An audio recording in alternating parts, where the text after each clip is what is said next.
क्या होगा जब बदले की आग, पुराने राज और एक अधूरी मोहब्बत आमने सामने आ जाए? एक ऐसी रात जहां खुशियों के बीच छुपा है एक खतरनाक खेल और एक फैसला जो सब कुछ बदल देगा। क्या सूरज समझ पाएगा ईशा की सच्चाई, या बहुत देर हो चुकी होगी? आरव की शर्त मानकर सूरज ने भारी दिल से ईशा को हवेली बुलाया, लेकिन उसके कदमों में हिचकिचाहट साफ झलक रही थी। दिल के अंदर जैसे कोई तूफान उठ रहा था, जो उसे बार बार रोक रहा था। हवेली आज रोशनी से जगमगा रही थी। हर कोना सजा हुआ था, क्योंकि आज काव्या की सालगिरह थी। चारों तरफ खुशियों का माहौल था, मेहमानों की हंसी गूंज रही थी। लेकिन इस चमक धमक के पीछे कुछ ऐसा छुपा था जिसे कोई नहीं जानता था। सूरज की नज़र बार बार दरवाजे की तरफ जा रही थी, जैसे वो किसी का इंतजार कर रहा हो, या शायद किसी अनहोनी से डर रहा हो। तभी हवेली के मुख्य दरवाजे पर एक गाड़ी आकर रुकी। जैसे ही दरवाजा खुला, आकाश अपने माता-पिता के साथ अंदर आया। उसके चेहरे पर एक अजीब सी मुस्कान थी, जिसमें नफरत और बदले की आग साफ दिखाई दे रही थी।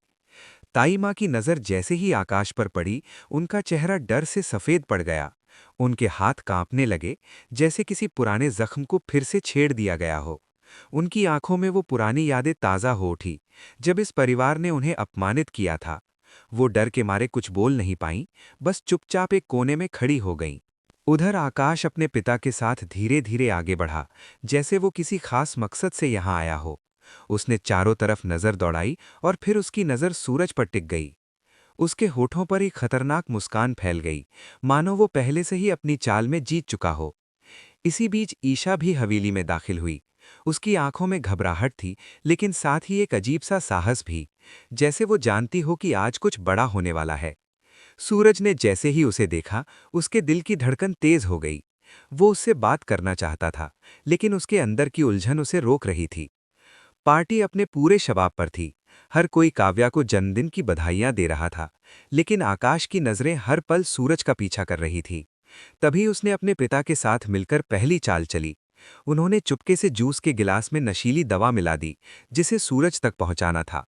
सब कुछ योजना के अनुसार चल रहा था, लेकिन तभी अचानक आरव वहां आ गया।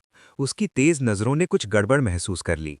उसने तुरंत गिलास उठाकर अलग कर दिया और बिना किसी को शक होने दिए सारी चाल को नाकाम कर दिया। आकाश के चेहरे पर गुस्सा साफ झलकने लगा। उसकी पहली कोशिश फेल हो चुकी थी, लेकिन वो हार मानने वालों में से नहीं था।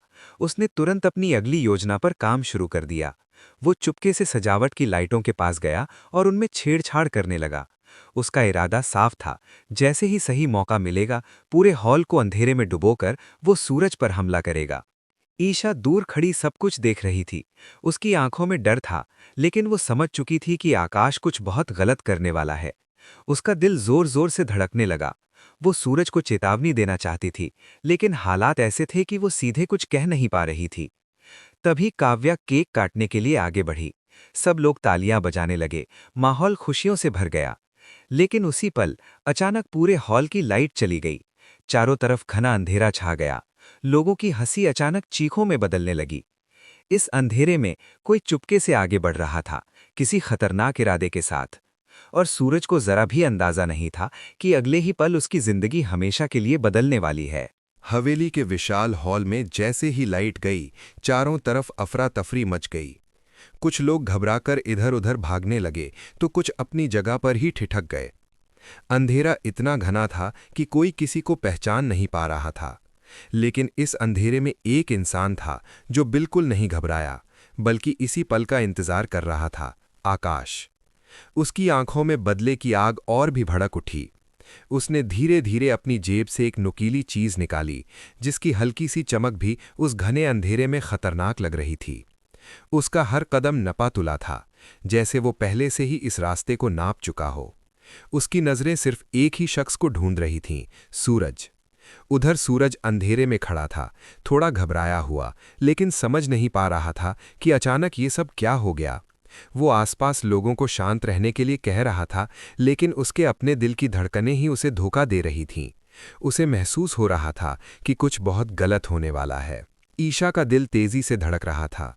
उसने साफ देखा था कि आकाश ने लाइट्स के साथ छेड़छाड़ की थी। उसे समझते देर नहीं लगी कि ये सब एक सोची समझी साजिश है। उसका दिमाग तेजी से काम कर रहा था। अगर मैंने अभी कुछ नहीं किया तो सूरज खतरे में पड़ सकता है। वो भीड़ के बीच से रास्ता बनाते हुए सूरज की तरफ बढ़ने लगी। हर कदम के साथ उसका डर बढ़ रहा था, लेकिन उसके इरादे और मजबूत होते जा रहे थे। उसके मन में बस एक ही ख्याल था, मुझे सूरज को बचाना है, चाहे कुछ भी हो जाए। इसी बीच आकाश धीरे धीरे सूरज के बिल्कुल करीब पहुंच चुका था। उसने चारों तरफ नजर दौड़ाई, ये सुनिश्चित करने के लिए कि कोई उसे देख नहीं रहा। उसके चेहरे पर एक खतरनाक मुस्कान फैल गई। उसने हथियार को कसकर पकड़ा और वार करने के लिए हाथ उठाया। उसी पल ईशा की नज़र उस पर पड़ गई। नहीं, उसके होठों से धीमी लेकिन डर से भरी आवाज़ निकली।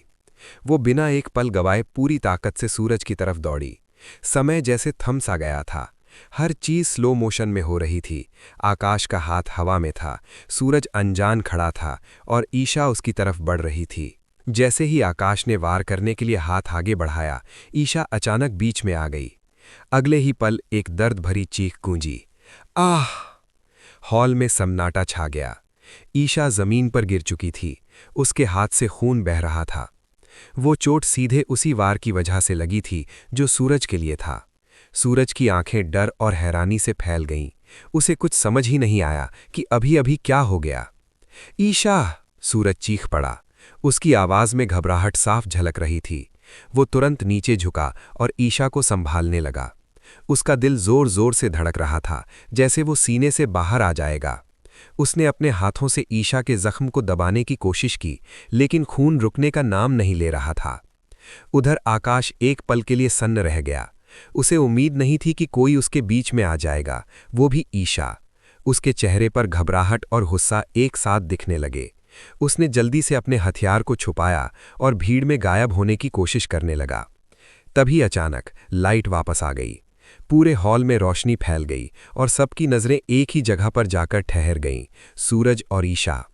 लोग हैरानी से ये दृश्य देख रहे थे। काव्या के हाथ से केक का चाकू गिर चुका था। ताई माँ की आंखों से आंसू बहने लगे। आरव भीड़ को चीरते हुए आगे आया और जैसे ही उसने ईशा की हालत देखी, उसका चेहरा गंभीर हो गया। ये किसने किया? उसकी आवाज में गुस्सा साफ झलक रहा था, लेकिन कोई जवाब नहीं था।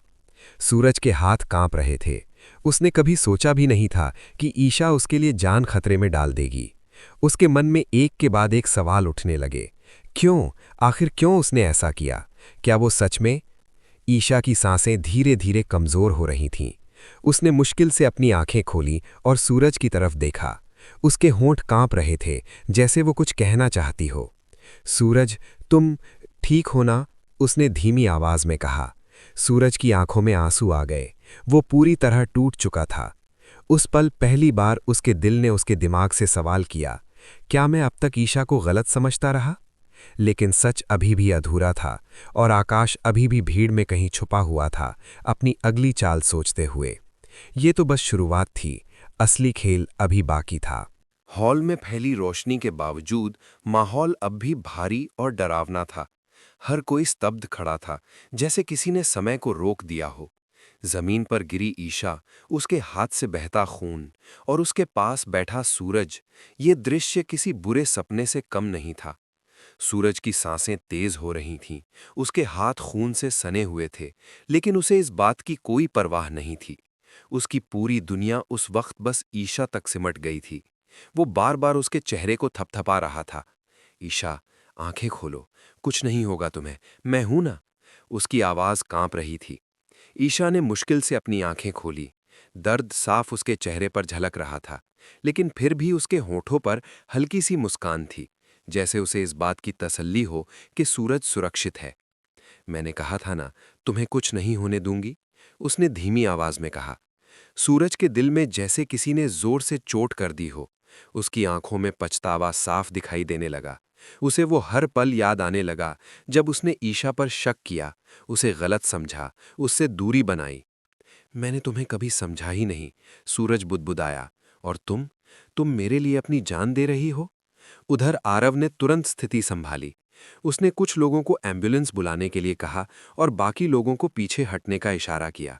उसका दिमाग तेजी से काम कर रहा था, क्योंकि उसे पता था कि ये कोई साधारण हादसा नहीं है। ये एक्सीडेंट नहीं, प्लान किया हुआ अटैक है, उसने धीमी आवाज में कहा। तभी ताई माँ कांपते हुए आगे बढ़ीं। उनकी आंखों में डर और गुस्सा दोनों था।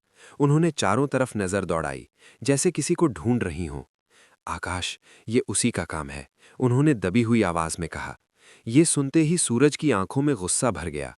उसने तुरंत चारों तरफ देखा, लेकिन आकाश कहीं नजर नहीं आया।